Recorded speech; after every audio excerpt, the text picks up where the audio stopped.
Muling nag-ingay at nagdiwang sa online world ang Kim Pao fans. Ang chika, spotted daw kasi itong si Kim Chiu sa mansyon ng kapamilya aktor at rumored boyfriend na si Paolo Avellino. Agad nag-trending ang videos kung saan makikitang si Paolo pa ang may hawak ng pagkain. Ang aktor ang kasama ng aktres nakita umano sa reflection ng salamin ang mukha ni Kim. Pinusuan din ng netizens ang video kung saan makikitang komportable nga ang aktor kahit na alam nito na pag-uusapan nito online ng mga netizen. Samantala, maraming fans ni Kim at Paolo ang nananalig na totoong nanliligaw na ang kapamilya aktor. Obvious na raw kasi ito sa mga kinikilos ni Paolo at pati yung pagsisilbi ng aktor sa tuwing magkasama sila.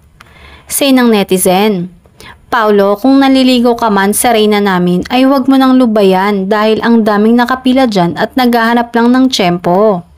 Boto kami sa'yo. Mukhang ang super close na sina Kim at Paolo.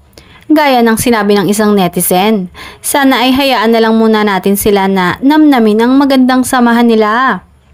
Malapit-lapit na rin nilang simula ng kanilang first movie, kaya abang-abang lang ang mga fans.